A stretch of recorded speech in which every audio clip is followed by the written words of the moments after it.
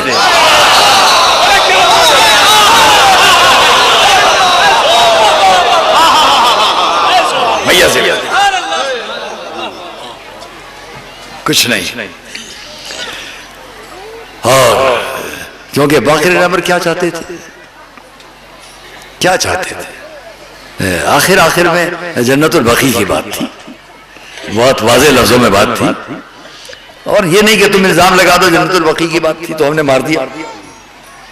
وہ تو ساری قوم کی طرف سے ایک بات کرتے تھے کہ ان کو اپنی رائے دینے کا, ان کو اپنی بات کہنے کا حق تو دو. کیا کہتے تھے؟ ان کو ان کی بات کہنے کا حق دو. حضور نے آئے ہوئے نجران کے نصارہ کو ان کی بات کہنے کا حق دیا. علی نے یہودی اور نصرانی کو اس کی بات کہنے کا حق دیا. اگر اسلام پر ہو تو جس کی بات اس کو سنو, بات کہنے کا حق دو, بات کہنے کا حق تو دو. میں حج پر بھی گیا, بعد میں ایک مرتبہ عمرے پر بھی گیا, بڑے تلخ تجربات میرے ساتھ ہیں, وہ بیان کروں تو مجلس کا رنگ بدل جائے. اس لیے اس کو چھوڑتے ہوئے اتنا کہوں گا, کیا میں نے بات شروع کی ہے تمام مسلمانوں سے جو ان کو بڑا دعویٰ ہوتا ہے بہت سے لوگوں کو کہ ہم حافظ قرآن ہیں. میں ان کے حافظہ کا امتحان نہیں لوں گا, نہیں لوں گا. ہاں اتنا کہہ دوں کہ بہت آسان پتہ بتا رہا ہوں, کسی الجھن کی ضرورت نہیں ہے. 5 پارے ختم کرو, فرق پلٹ دو, پڑھنے کی بھی ضرورت نہیں, تلاوت کی ضرورت نہیں, فرق پلٹو, اوپر دیکھو کیا لکھا ہوا ہے, 5واں پارا ختم ہوا. اب کیا ہے 6واں پارا, آسان پتہ, بہت آسان ایڈریس ہے, بہت آسان پتہ ہے. 6واں پارا جیسے ہی شروع ہوا کیا لکھا ہے اوپر, ابھی جہاں سے میں نے بات شروع کی تھی, کیا لکھا ہے؟ لا يحب اللہ الجہر بالسوء من القول. یہاں پر بات ختم ہو جاتی تو تم حق پہ ہوتے. کیا کہہ رہا ہے قرآن یہاں پر؟ اللہ بلند آواز سے کسی کو بھی برا کہنے کو پسند نہیں کرتا.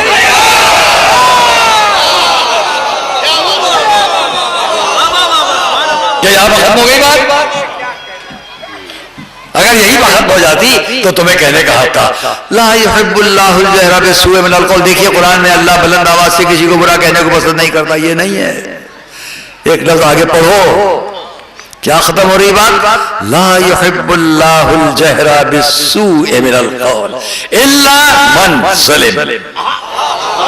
اللہ بلند آواز سے کسی کو برا کہنے کو پسند نہیں کرتا مگر اس کو اجازت ہے جس پر ظلم ہوا. مظلوم کو حق ہے کہ اپنی مظلومیت کو بیان کرے اور ظالم کے ظلم کو نمایاں کرے. یہی وجہ ہے یہ مجلسیں ہو رہی, یہ مجلسیں ساری دنیا میں, یہ جلوس ساری دنیا میں تمہارے ظلم کو اشکار کرنے کے لیے. ویسے ہی کیونکہ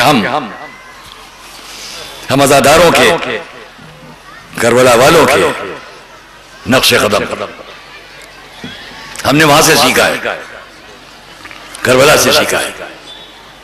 جو بات کربلا تک نہ آئی کربلا سے نمایاں ہو گئی. کربلا نے یہ سمجھا دیا کسی کے ظلم سے نہ ڈرو اور پھر ظالم کو اس کے ظلم کو نمایاں کرنے سے یہ مت گھبراؤ. دلیل کیا ہے؟ اور دیکھو کربلا میں ایک لاشا پارا پارا تیروں اور تلواروں سے زخمی, چھلنی پارا پارا, بیچ صحرائے کربلا. کسی اور کا لاشا نہیں ہے, اس رسول کے نواسے کی بات ہے, اس علی کے بیٹے کی بات ہے, ان معصومہ کے بیٹے کی بات ہے. کتنے مناظر, انہی کا بیٹا, انہی کا نواسا, انہی کا فرزند, بیچ کربلا. اور 3 دن کی بھوک اور پیاس میں ایک بہن ہے جو ایک ٹیلے پر کھڑی ہے. یہ 3 دن کا بھوکا اور پیاسا شہید ہوا ہے, اور وہ 3 دن کی بھوک اور پیاس میں ایک ٹیلے پر کھڑی ہوئی کبھی خیموں کو دیکھتی ہیں، وہاں سے چھوٹے چھوٹے بچوں کی آوازیں آ رہی ہیں، حالتش حالتش حالتش، پیاس پیاس پیاس پیاس۔ کبھی میدان میں دیکھتی ہیں ان فوجوں کے ہجوم میں میرا بھائی کہاں ہے؟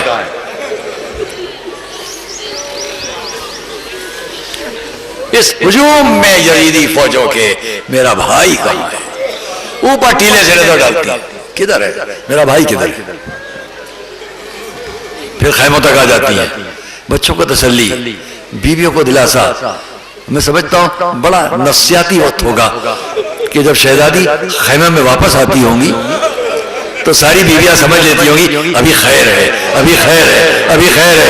حسین کی بہن یوں ہی آئی، خاموش آئی، دلوں کو تسلی ہو جاتی ہوگی۔ صبح سے جو گیا لاشاہی تو آیا ہے، اب سرپرست سے خانوا تھا، پورے قافلے کا سالار اور سرپرست وہ میدان میں گیا ہے۔ زینب پھر ٹیلے پہ آ جائے، جو لوگ زیارات کو جا چکے ہوں گے اس منظر کو اس دیر میں رکھتے ہوں گے، یہ تلہ زینبیہ، ٹیلا جہاں زینب کھڑی ہیں، وہ سامنے حرم امام حسین، کبھی ادھر دیکھتی ہیں جدھر خیمہ گاہ ہے، کبھی ادھر دیکھتی ہیں جدھر بھائی گیا ہے، بیچ میں وہ ٹیلا ہے جہاں زینب کھڑی ہے، ادھر خیمے ہیں، ادھر میرا بھائی ہے۔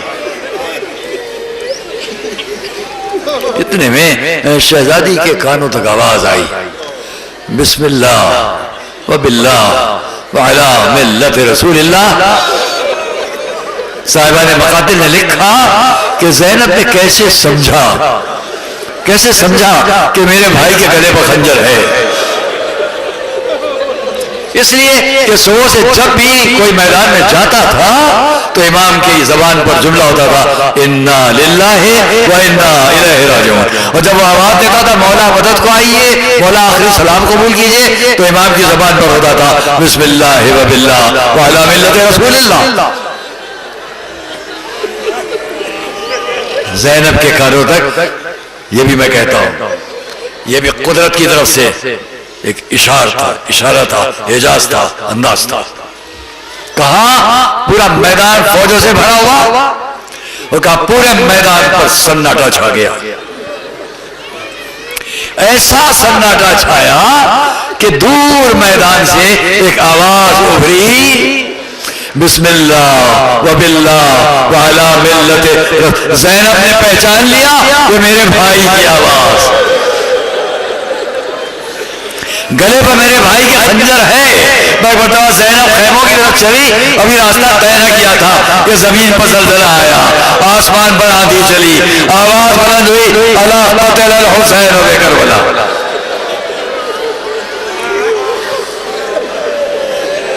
چند جملے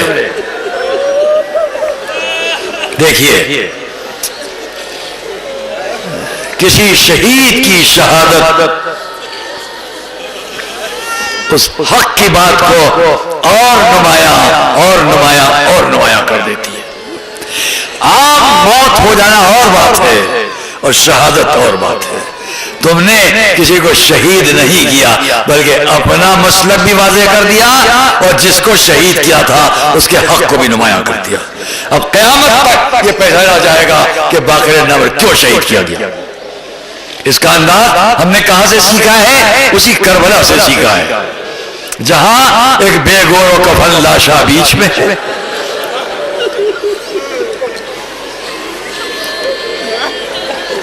اور ایک بہن جلتی ہوئی ریت پر بیٹھی ہوئی ہے۔ میں اسی روایت کا بات کو ختم کر دوں، میں یہاں پر ایک شعر پڑھا کرتا ہوں جو اس نشر و اشاعت کی پوری دلیل بنتا ہے۔ جناب ظاہر سیدھا پوری مرحوم کا شعر ہے، کہیں کربلا میں جو زینب نہ ہوتی، کہیں کربلا میں جو زینب نہ ہوتی شہادت، کہیں کربلا میں جو زینب نہ ہوتی شہادت تو ہوتی، اشاعت نہ ہوتی۔ اور اسی زینب کے لیے انہی کا دوسرا شعر ہے، یہ مقتل ہے، پھر کوفہ ہے، پھر شام ہے، پھر سارا عالم۔ یہ مقتل ہے، پھر کوفہ ہے، پھر شام ہے، پھر سارا عالم۔ ہاں شمع تو ہے خاموش پڑی، لو منزل منزل روشن۔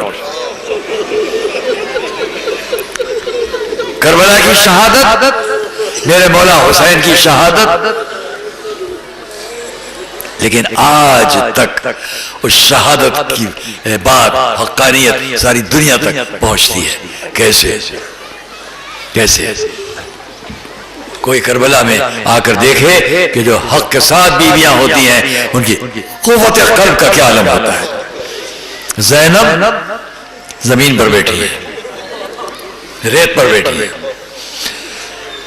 منظر کیا ہے جس کی ہم 1400 سالہ یادگار منا رہے ہیں، جا رہے ہیں۔ وہ بیمار امام ریت پر لیٹا ہوا ہے، آرام فرما رہے ہیں، زینب کے زانو پر سر ہے، پھوپھی کے زانو پر بیمار بھتیجے کا سر، میں اسی کو سنیے بات کروں، بیمار بھتیجے کا سر کہ شہزادی زینب نے دیکھا سامنے سے ناقے آ رہے ہیں، لائے جا رہے ہیں، لائے جا رہے ہیں، ٹھہرائے گئے ناقے۔ پوچھا بیٹا سیدھے سجاد یہ ناقے کیوں لائے جا رہے ہیں؟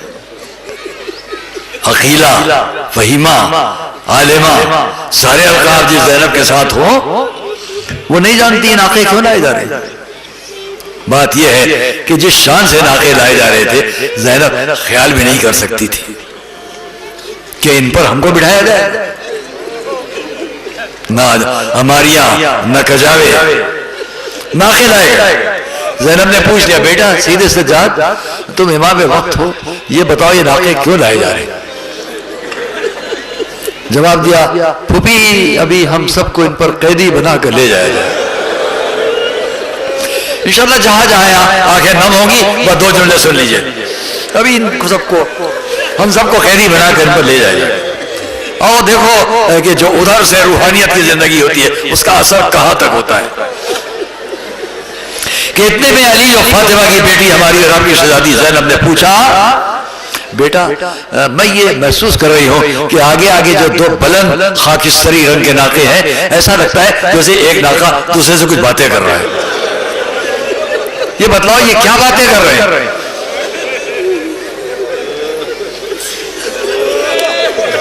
امام نے جواب دیا پھوپھی اماں ان میں سے ایک ناقہ دوسرے سے یہ کہہ رہا ہے دیکھو دیکھو ابھی ہم پر رسول کے گھرانے کی بیویاں سوار کی جائیں گی، ابھی ہم پر رسول کی بیٹیاں اور نواسیاں سوار کی جائیں گی، جب لے کر چلنا ان کو تو قدم آہستہ آہستہ رکھنا، ایسا نہ ہو کوئی بیوی پشت سے زمین پر گر جائے۔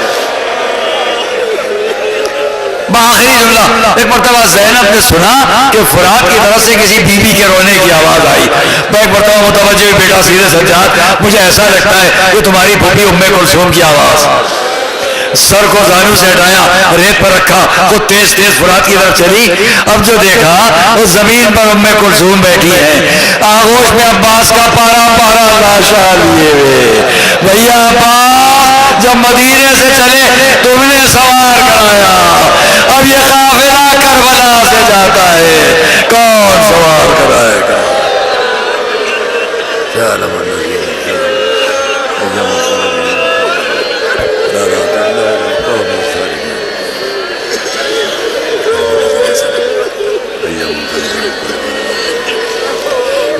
کہ محمد والے محمد تمام شرکاء مجلس کو ان کے دلی شرعی مقاصد میں کامیابی عطا فرما، جو کسی فکر و تردد ان کو سے نجات عطا فرما، رب حق محمد والے محمد ہمارے گناہوں کو بخش دے، ہمارے اعمال کو قبول فرما، ہمارے گزشتگان کو جوار معصومین میں جگہ عطا فرما، نصرت دین اسلام کرنے والوں کو مظفر و منصور و کامیاب فرما، دشمنان اسلام کو ذلیل و رسوا فرما، بحق محمد والے محمد زندگی کی آخری سانس تک ہم گراہ محبت اہل بیت پر ثابت قدم رکھ، ضرورت ذات حجت میں تاجر فرما، عظیم علماء کا سایہ ہمارے سروں پر باقی رہے بحق محمد والے۔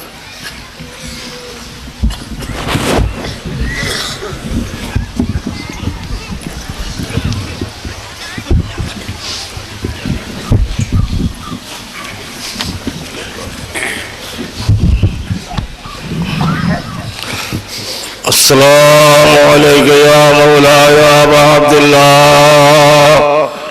السلام علیکم رسول اللہ، السلام علیکم جمیع شہداء کربلا ورحمۃ اللہ وبرکاتہ، السلام علیکم یا غریب الغرباء، السلام عليك يا معين الضعفاء والفقراء السلطان يا أبا الحسن علي بن موسى الرضا الروح وجسمي لك الفداء ورحمة الله وبركاته. السلام عليك يا مولاي يا صاحب النصر والزمان الأمان الأمان الأمان. السلام عليك يا خليفة الرحمن. السلام عليك يا إمام الإنس والجان. السلام عليك يا مظهر الإيمان. السلام عليك يا شريك القرآن. السلام عليك يا إمام زماننا هذا عجل الله تعالى فرجك وسهل الله مخرجك وظهورك ورحمة الله وبركاته.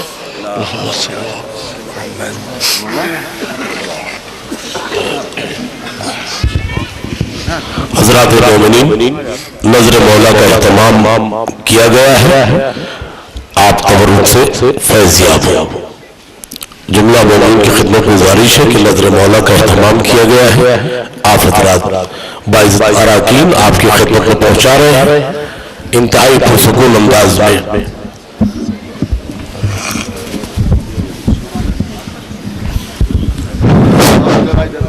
حضرات مجلسوں کا اعلان سماعت فرما لیں. آج بعد نماز